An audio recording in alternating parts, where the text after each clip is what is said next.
We are here going sicko mode with the Boston Legacy conversation. Hope everybody has listened to and enjoyed our chat with Edward Gallagher, Director of Recruitment for the club. There was one name that just kept coming up in his answers to our questions, and that was the name of Director of Data Analytics, Jordyn Kaplan, who he said was one of the most important and crucial pieces of how the lineup of the Boston Legacy actually came into existence. She helped open both Edward and GM Dominic Wash's eyes to a lot of potential players who would fit the system that the Legacy were developing. Once I heard her name come up, I think for the second or third time, I thought we should probably talk to her. So we were very fortunate to get her on the horn and have her do a real nerdy deep dive on what a director of data analytics does and how she used her set of skills to not only shape the construction of the Legacy roster, but how she helps use data across many departments in the Legacy organization. It was a real wonderful conversation. Without further ado, we welcome University of Oklahoma alum Jordyn Kaplan,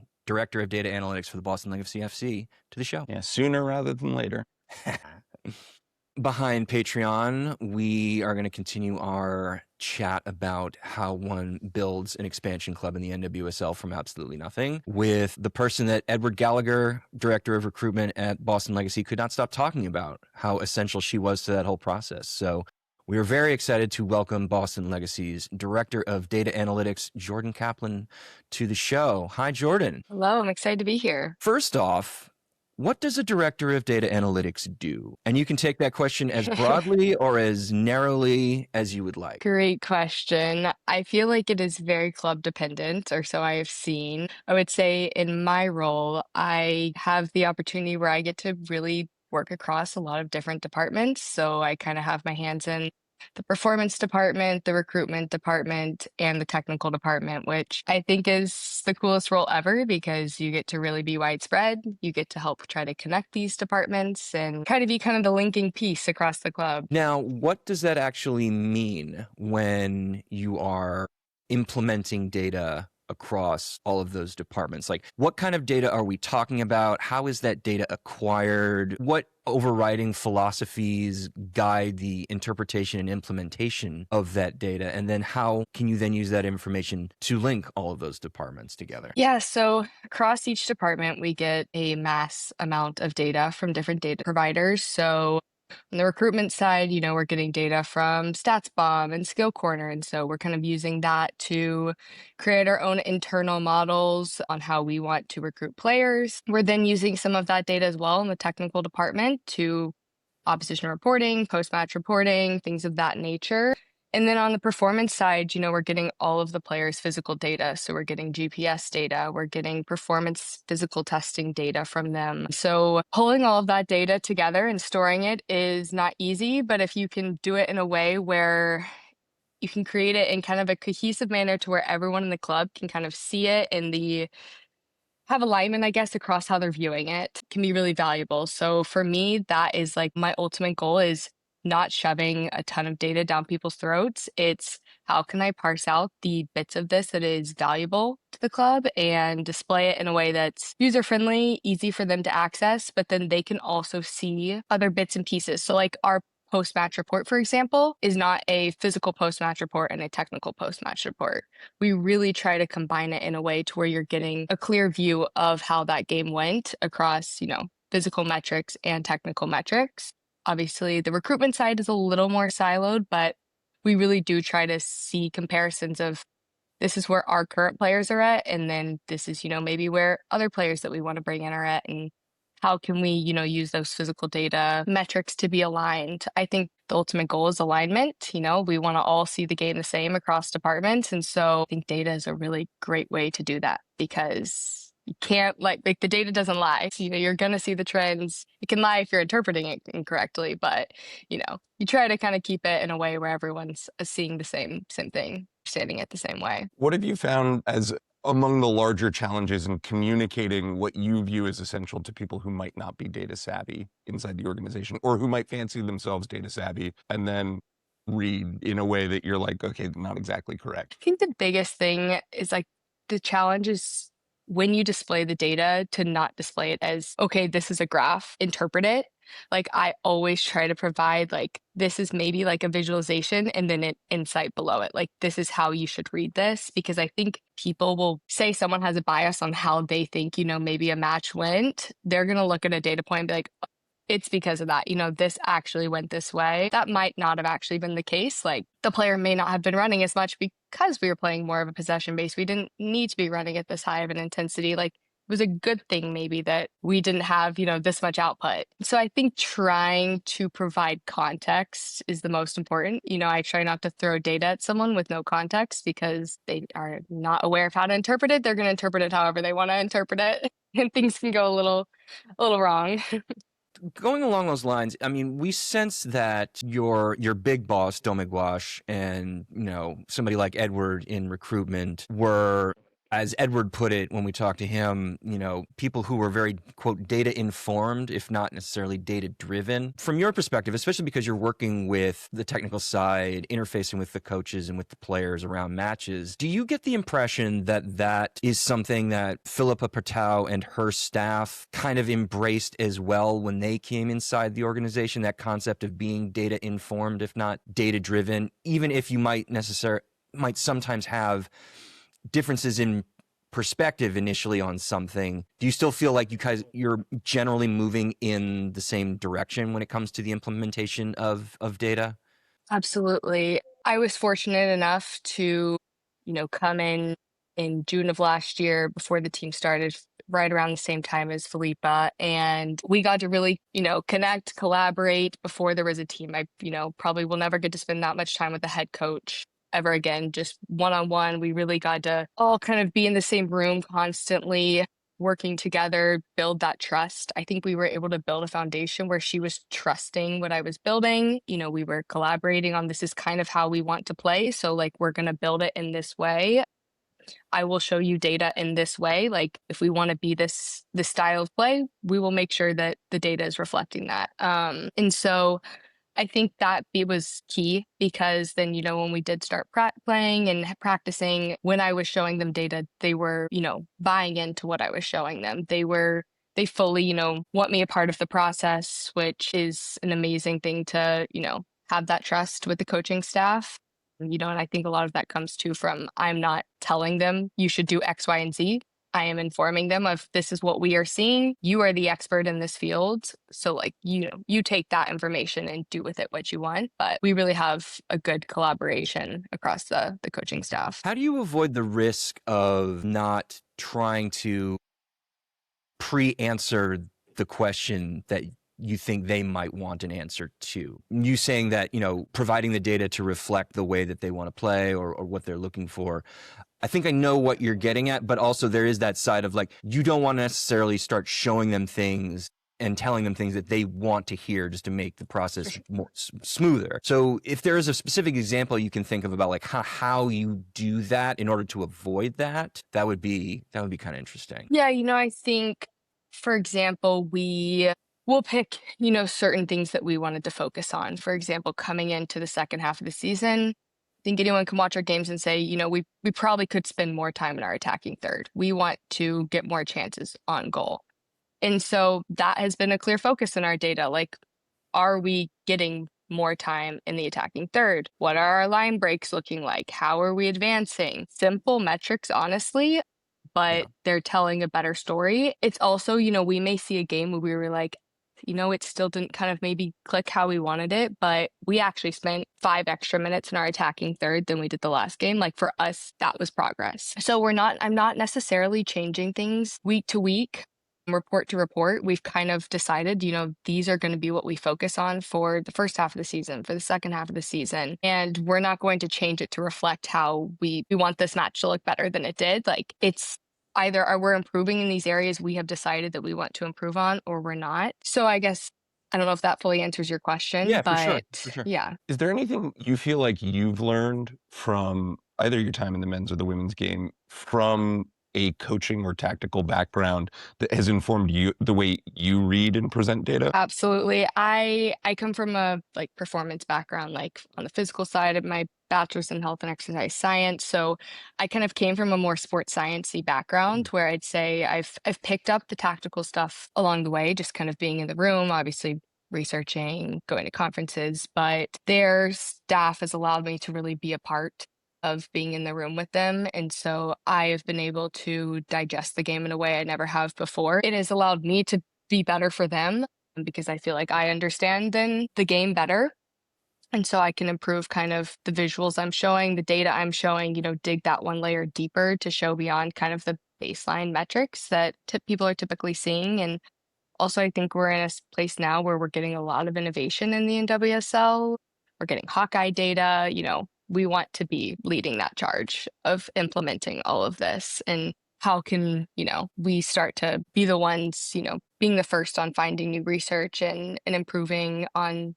We're now doing, live match analysis, and I don't think that's being done much in the NWSL side. And so every match, I think we're improving how we're doing that because I would say it was not something I'd ever done before. And so being with our video analysts, hearing how they're talking to coaching staff throughout the game has allowed me to improve how I'm thinking about and showing them trends throughout the match. So you feel like the organization really encourages cross-pollination as much as is humanly possible? We've heard that. Have you worked in places where that was less true? Does this feel unique or new to you? I would say it definitely feels unique, and I would say it's because they've allowed me to kind of go across and dabble in a bunch of different projects. I have really tried to connect pieces in a way where I say in most clubs, the performance department and the technical department just feel very siloed to me. You're working on your physical development of your players and you're working on the technical development of your players. And I think if those rooms aren't communicating, you're just missing a huge piece of value. And so I would say like a lot of people who have come into the club, they've never experienced how can we connect this? And so it's been something that I've really wanted to implement. I would say I kind of was breaking through with it at Inter Miami and really wanted that next layer here. And I think because we were new and because we all had spent so much time together prior to the season starting, we were able to really collaborate on like, how can this actually be done? We wanted everything to be ready to go on day one, and then let's see how this process can then come to life. And it's been fun seeing that come to life of that connecting. Inter Miami is probably the most visible men's side, maybe in North America, with a real expectation to win constantly now. What was the change like going from a side that, is trying to use the timeline, the final window of one of the greatest players to ever play the game, to a side that literally had no players at the time of joining? What was that transition like? Must have been whiplash, I'd imagine. Yeah, it was a transition, especially coming on like the recruitment side, I think is obviously where that came to life more because, at Miami, yes, we were looking to recruit, but we also recruited in, kind of we were kind of looking at more one specific region. It seemed like kind of more so towards the end, whereas here it was, okay, you need to bring 26 players. You're not going to maybe get like that superstar player that's going to attract everyone. So like, let's really try to be strategic on this. And that was a whole new challenge for me that was really exciting. Also coming into the women's game, I'd only been in the men's game. And so how can I start to understand how to best recruit in this league and how we wanted, specific positional profiles. So like, that's obviously the easy start is creating kind of a positional profile in a way because you understand metrics and how a specific metric may make up the left wing we're looking for. But then it's okay, there's a list of 100 people when you have to convince everyone this is the best place to be in. As you kind of work through that list, how can you, be strategic on, maybe the person who wasn't your top choice, but maybe is a little lower down the list. It's always fun because those may be the surprises that have, really carried this team. And so it's been a unique challenge for sure, but an exciting one. I've learned a lot from it. Can you cite something specific that really maybe caught you by surprise in what you had to learn moving from the men's side to the women's side? The biggest thing was I feel like coming to the women's side, it's still a very physical league. Everyone just wants to recruit physical players, and that wasn't really how we wanted to play. And so coming in, I feel like it was that challenge of, I guess this isn't even men and women's difference, but really just a difference of how our team wanted to play versus the league was we're maybe not just looking at who's the strongest, the fastest output player in each match. Like we're looking for that technical piece. And I would say because data is somewhat lacking on the women's side still, I'd say that's a challenge because you don't have as many years to kind of pull together those models that I had on the men's side. It was so much easier to really say this person has proven year over year is, kind of showing that trajectory. Whereas the women's side, it's a little more of a gamble. You're really looking at maybe 2 years of solid data, which is a little bit more of a challenge. One of the things that Edward really highlighted when we spoke to him about where you entered the recruitment process is this kind of player profile that you've already cited, that you had the brief from Dome and Felipe about how the team wanted to play.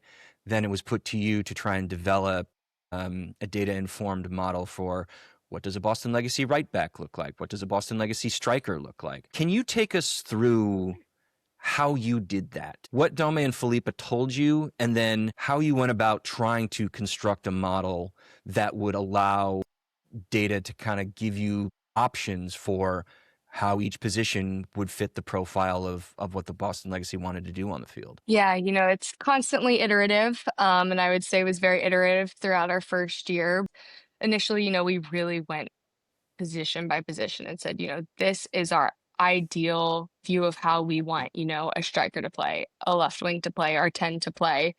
And so from there, just a little bit of crafting. Okay, these are the ideal metrics that we think would make up this player. Let's pull this together in a way, weight it in a way that we think will make sense. And then, I'd spin out that model, try to use as many years of data as possible, obviously percentiling it. And then we'd see kind of the list that comes out. And maybe we'd be like, okay, actually, we think that maybe, these players are maybe rated too high for how we would actually view this position to play. Let's, kind of go back a little bit to the drawing board. And I would say throughout the first few months, we were having to recruit very heavily when I joined. And so it was, how can I just at least get this in some form or another created for them quickly? And so version 1 was maybe here is a simple, like, this is an ideal kind of weighted percentile grade of this player that we think will be about how they performed. As we've evolved, as I've had more time, obviously we've added more pieces to the puzzle. We've had more data that has kind of brought in. I'm obviously trying to bring in consistency. I see a lot of value in that over time. But ideally, we want to construct an ideal situation where we can say this player is an A Boston player. We think they'll come in and they'll immediately be on our starting 11, or this player is maybe a C, and that's okay. We're seeing them as a development player, and this is how we're going to approach building them, and kind of try to create ways where we're really breaking that down too. So I'm not just showing them a grade where they're like, this is an A, there's no context behind this. I really want to give them this is an A because of X, Y, and Z, and maybe we're okay with 1 or 2 metrics that they aren't great in because we believe we can develop that. And so providing as much context, I think, was key, especially early on, because it's not going to be a perfect model when you have to build it in a month. So how can you at least show this is where these players are excelling and this is maybe where they're not excelling? Is this going to be good enough for us? And just kind of continuously trying to grow that. I think it will consistently be something that's iterative, and I try not to add too many pieces to the puzzle because then it can turn to a bit of chaos as I add things and see if it makes sense.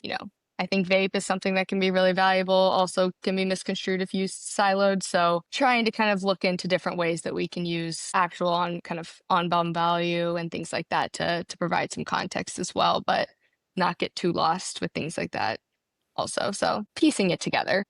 Are there places that the Boston Legacy, Felipe, Dame really feel you can develop a player? Like things that you've learned over time that they're like, we will accept this level of, I get that we're never going to get like the perfect player in a lab. I get that maybe the data from a certain league is not going to reflect exactly what we think we're getting. Here's where we really feel we can grow a player. Lean into us here. And are there other areas where you're like, I actually think that we can prove, or at least feel relatively confident that you actually can't develop that skill over time? Have you had those kinds of conversations? Yeah, I think, initially early on, it was, we want to develop this as a team. We're not looking, yes, we want to improve each individual player. We want to focus on their IDPs, but we also want the team to understand the game model. We want the team to work and feel as one, to where maybe they are not the best at this specific metric or position, but if they understand how this team plays, they can excel because they specifically understand this role. And I think that was an extreme challenge. And I think you've kind of probably seen a little bit throughout the season of like us kind of getting our footing and we're going to play this way. And so, we may need time. We may need some players that need to try other kind of roles in this game model, but like, how can we truly bring this together in a way where this player may not be excelling in this, but they're going to improve because they understand their role specifically in this game. Also, I think Philippa and the coaching staff do a really good job of that, like, individual development. We really do try to focus on like these are the key areas they're maybe not excelling in. So like let's really spend some time one-on-one to grow them in that.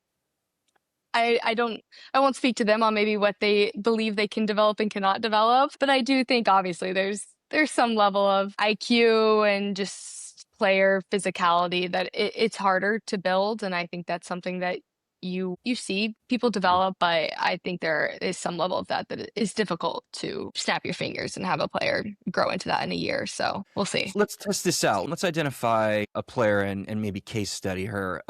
Annie Carrick, your number 6, your central defensive midfielder. A couple of years at Freiburg, after a couple of years at Santa Clara, not somebody necessarily who is particularly high profile when you went out and got her. Let's use her and talk about what is a Boston Legacy defensive midfielder?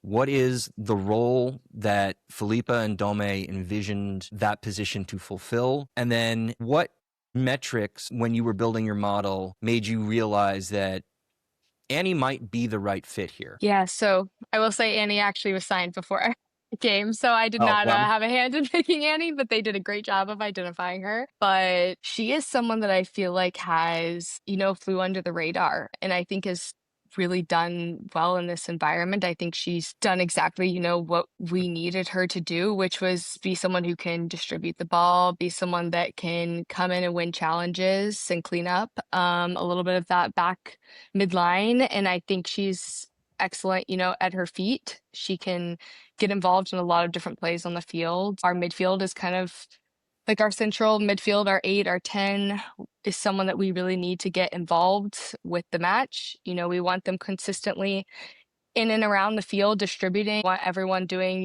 kind of a little bit of short passes, playing together, feeling cohesive. And I think Annie's someone that can see that game well and can be a part of distributing that. I think that is what we are initially looking for in that 6th position, is truly someone who just fits that profile. They're good at their feet. They can distribute the ball well. They can win challenges. I think that next piece is getting in that chance creation, that last bit is something that we are also obviously always looking for a midfield to get involved with.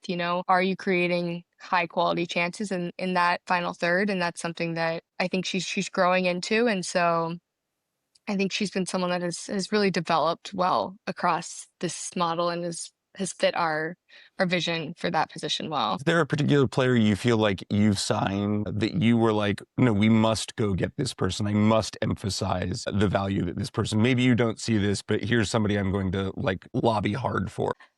I would say initially there was just the list.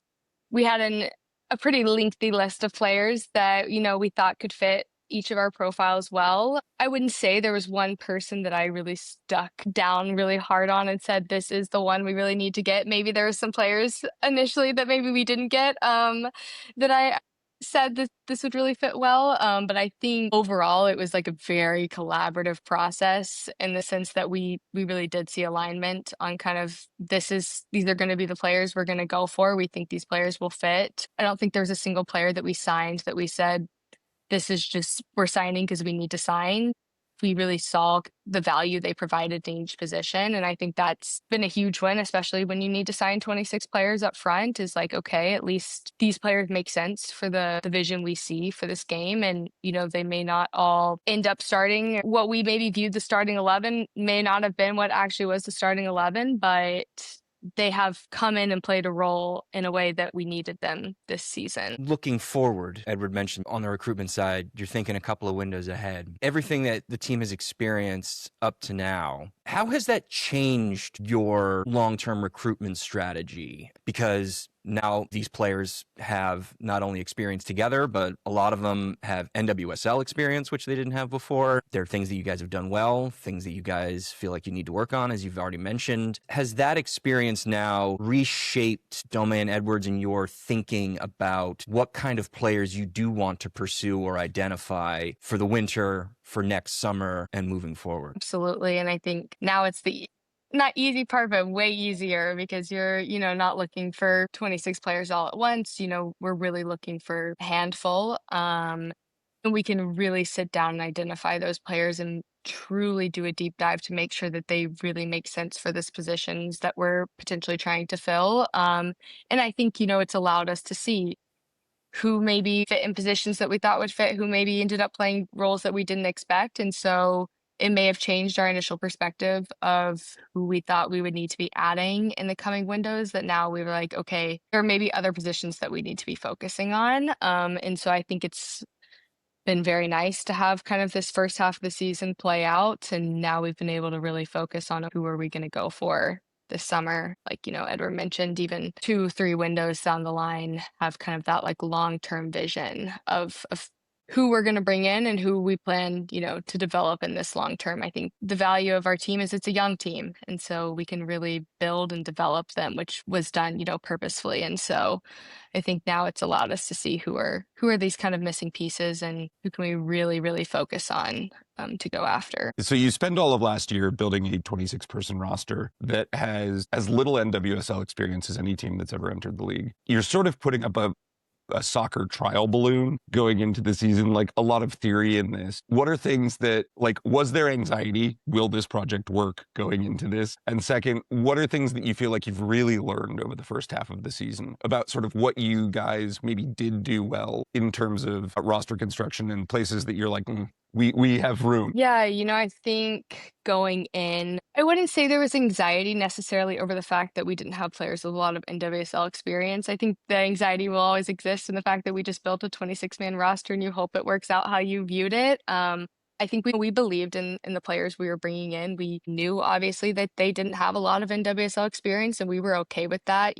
Obviously I tried to project how they would, potentially do coming into this league and what level have they played at amongst other leagues. And some of these players, had been at previous clubs with Domain Edward, which obviously helped. And so I think with us all not coming from the league, we weren't really scared to come in and bring players who weren't from the league. That was never really something that scared us. We believed in these players will actually just best fit how we want to play. I think now looking forward, obviously there's specific positions that we're targeting. There's specific areas that we know that we are not excelling in. So how can we bring players that will hopefully kind of bring that last bit of cohesion that we're looking for? So yeah, I think now we've kind of past the whole like how is this going to do when they come into the league. Players adjusted well. I think it took a few games, which was expected. It also was just young players. It wasn't even players outside the league. We had one of the youngest rosters that were going to enter the league.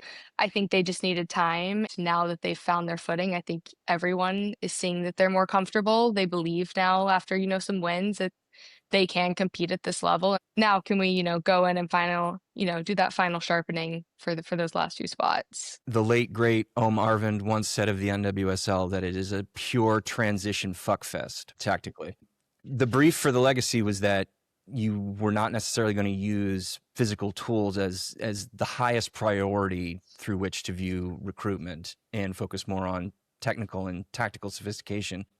Has the reality of the physicality and the transitional tactical nature of the NWSL changed the Boston legacy at all? Yeah, I think Felipa really nailed in with the team early on. I think there's no hiding the fact that this is a physical league. You're going to have to come in. You're going to have to play physical. Yes, we want to play technical. We want to move the ball around. We want to be, on the high press. You're going to have to attack. You're going to have to go in for challenges. You're going to have to win your duels. And I think that was something that did not scare anyone on this team. I think they were willing to go in and do that. I think early on it was, a learning curve of how to best go in and play physical against this league. And I think there was some time that they needed to kind of understand how our press was going to work and pull it together. I don't think it has necessarily shaped too much our initial game model. I think it is just our players have become more confident in how they go in and win their duels, how they go in and attack on the front foot. I think because they're young and they're excited and they really want to be aggressive and win, it's exciting because they have that energy to do that. They want to go in and be physical, and we're trying to make them better physically beyond just the tactical side, also on the physical side in the gym and with their performance data, so it's a cohesive effort. I think the league as a whole is also transitioning. Like, I think you're seeing more of that technical play. I think you're seeing more European coaches come in. And so I'm enjoying seeing the blend of it all come together. Edward told us that coming into the season, playoffs were a target for the Legacy. Obviously, a lot of ground to make up in the raw results department in order to make that happen. But when you look under the hood, at least with data that is available to the public, you guys are doing a lot better than where your table position would indicate. Do you feel like that's still a goal, an objective that the team should be striving to achieve, making the postseason? I think it has to always be a goal. Why play for 10th or 11th? We want to play to make the playoffs. Obviously, we're well aware of, what needs to be done in order to do that. And it's a hill to climb. But I think, if we can end the second half of the season saying, at least we fought till the end to make that spot, if we rose in the standings, I think we will be, somewhat content in that. I think as long as we see that we progress, like you said, I think a lot of the results early on unfortunately didn't go in our way, and we felt, I think that was a big part of my job early on, was showing, yes, these raw results may not be in our favor, but these are actually things that we are doing very well. Let's not harp on maybe these specific moments because we are actually doing very well in this. Let's focus on, the things that maybe data is showing that we actually are not doing well and that we need to improve on. And I think we're starting to see some of that kind of like come to light. There was just, a level of underperformance that needed to iron itself out, that we're getting closer. But I think, you shoot for playoffs and whatever happens in this first season. And then I think it gives us really good ground to move into our second season for. You lose your first 5 fixtures in the league, whether that was justified or not. Are you receiving a fair amount of downward pressure from ownership or leadership at the club at that point? And how do you sort of communicate to a bunch of people who might not be particularly data informed that actually we're good? Or actually we're doing these things well. And I swear these results will turn. Because after that first 5 games, you go and grab points from your next 5 fixtures. At that point, just sort of talk about your response to the first 5 and then the second 5 fixtures as you're trying to communicate what we are, the Boston Legacy. To that front office, to ownership, data was actually used a lot in this, in trying to showcase this of it's going to be okay. We're going to need to be patient, especially in this style of play that we're wanting to play. And I think that was also iterated pretty early on. This is how we are going to play. We will remain calm because it will come. This is a process that's going to need time. We built this team in a way that it probably will need a little bit of time. And like you said, we showed the data. I had it very, very visually seen of kind of this is actually where we're, maybe one of the top teams in the league doing dribble success, defensive value. We were actually doing very well, unfortunately letting a few goals slip in, but overall we were really holding down. I think it was very obvious to see the areas we needed to improve upon. So yeah, it was honestly a lot of data, a lot of showing, context behind it, because I think people can get a little lost in the context when you're just focusing on the raw results, and the raw results are important. Obviously, you need the raw results, but when you're building a team from the ground up, you have to have a little bit of that layer of we need to build. We have to accept that not everything is going to go our way, especially if we are going to stay true to how we want to build this team and how we want to play. And, the second that we all decide we actually want to just go ahead and change our philosophy on everything, then, maybe we'll go in and just try to go win every game. But if we're going to try to develop and win in a way that we want to, we're going to need patience and we're going to need time. Bridging the gap between the data storytelling of this is what we actually are and the narrative storytelling of this is what the results are. What have you learned over the course of your career that is an effective way to sort of tell the data story in the face of the what might be the media or the narrative story? Especially once you've built trust with those people. I think if, people buy what you're selling them and they understand how you're displaying that, they trust what you're saying, then it can be extremely valuable. I think if you haven't built that layer of trust with those people, then there's nothing to be said. That is key to me. And so I think once, I'd spent a lot of time with front office and leading into our initial season because we all didn't have a team. We worked in the same building. And so I think it was really, really valuable that we all got to spend that time kind of building that trust, understanding each other and how we were going to go in. And I think, yeah, the data side can be so valuable because it really removes just layers of bias that I feel like can sometimes get in the way of how people are viewing information. It's been key for us, even for the players to see, we've used data player facing, and I think that's been extremely valuable for them because yes, Felipe can go up and tell them a million things and say this is going okay, but when you can visually see something, it just clicks in a way that I think is extremely, extremely useful. Building off of that, obviously our listenership is pretty data savvy already. You don't need too much buy-in for them. But if you could describe the one thing that you wish the general soccer fan understood about data and how data is used and how data can be meaningful in the game of soccer, how would you do that? Really good question.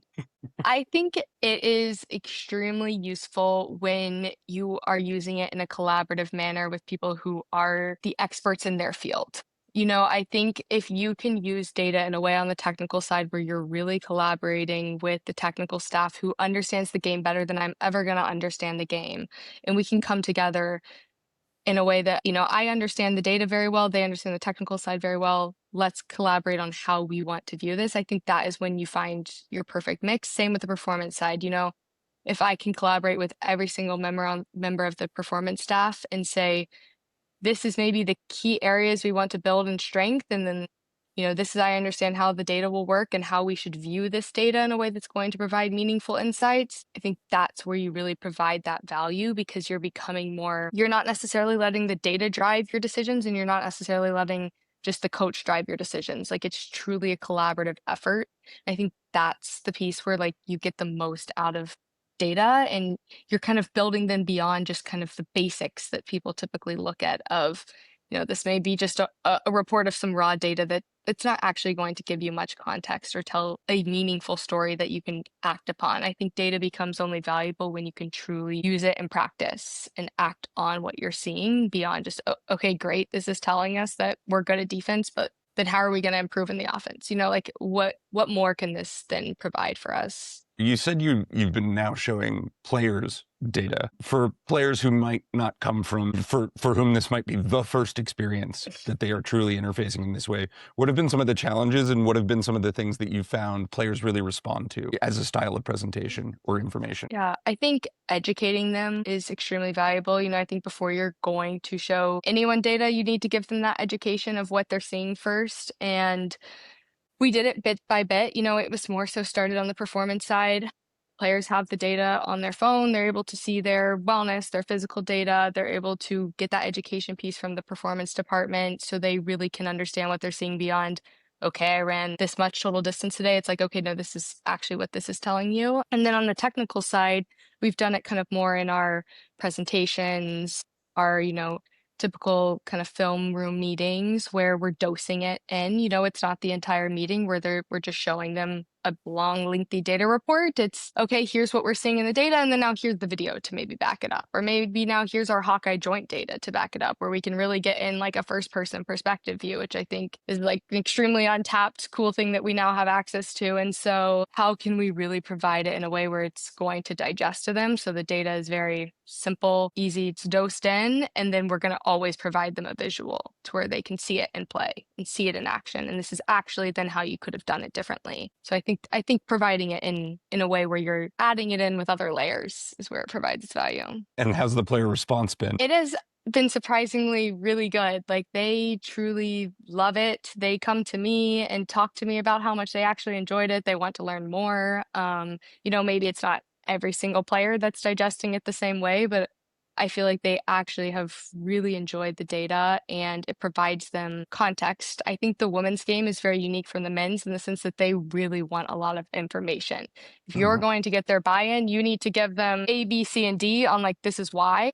Whereas the men, if you tell them you need to go do this, they're going to go do it. Where the women, they typically want a little more information. I think the data provides that extra layer of context and it doesn't lie. The numbers don't lie. And so it's okay, this is actually what is happening. And then they can kind of, see it in just a different light than maybe that they've been used to before. I don't think a lot of them had experience really being shown data before, and they've responded very well. Men will literally avoid reading reports instead of going to therapy. How typical. Jordyn Kaplan, been an absolute pleasure. Thank you so much for your time today, and best of luck with the rest of the season. Yeah. Thank you. This is great. Well, hope you enjoyed that. Quite insightful. They're a pebble in my shoe. I can't stop thinking about the Boston Legacy. I find them so interesting. I think it's your New England homerism. Oh, sure. I'm a legendary New England homer. Yeah, that's what I always think of you as, just the biggest New England guy. As you once said to my father, thank you for not raising him a Red Sox fan. Unbelievable work to do that in Maine. Truly, the Lord's work. Best of luck to them. I will continue to be fascinated by how they do it. And as for us, we'll be back with more nonsense on Patreon next week. Yeah. Bye.